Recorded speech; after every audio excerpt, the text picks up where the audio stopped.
Hi, so I'm at a property today in Jimboomba and I've been doing some experiments on fire ants, and I've had the pleasure to meet up with Professor Nigel Andrew from Southern Cross University, and he's helped show me how to run these experiments of ants foraging in winter, and here's the results. So we found a fire ant nest here. I put this food out at 12:58, it's 1:38 now, and I'm with Professor Nigel Andrew. Well, what we do here, we're following a protocol called the School of Ants protocol. So where you put out different food sources on a sheet of paper, on a card, and find out what ants are actually locally in your area foraging. So the School of Ants protocol is putting out a bit of cabanossi or meat, a Scotch finger, because they're found everywhere in Australia, and also a bit of cheese. It's a bit of fat. So you have protein, carbohydrates and fats.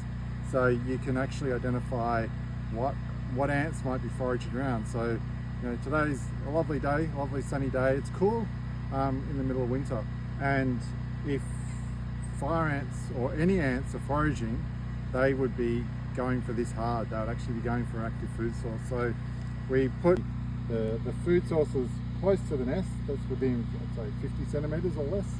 And over the time that the food's been out, there's no fire ants actually foraging. It's an active nest on a fence through, but we looked at it to see what would happen. 40 minutes is plenty of time for any ants to actually find the food and forage. So I would say that the fire ants aren't foraging at this site in July. Yeah, and it's about 19-20 degrees today. Yeah, so and usually the ground temperature is warmer than that as well, yeah. Because this area, it's sort of in an open, so it's actually been sort of sunny for most of the day. What we have noticed in the ants in southeast Queensland is that they are still active and foraging during the winter period. We are changing our strategy so that we're able to treat in the cooler parts of the year. Yeah, and what we've observed over here with the other food is there's another ant's nest here, but they're the native ants. There's a nest of sugar ants. Again, not a lot of activity. They're moving around, but they're certainly not foraging, and that's what you expect in the middle of winter. You don't expect a lot of ants to be foraging around. They're sort of going around tasting the food, but they're not bringing their nest mates back to go, there's great food here. They're just giving it a bit of a taste, probably eating it themselves, and then moving on. Native species do tend to be a little bit more quiet during the winter period, so we expect that there will be less impact, and we are collecting data to see whether that is the truth.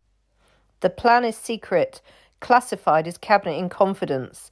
If fire ants aren't foraging in winter, where's the science behind the baiting?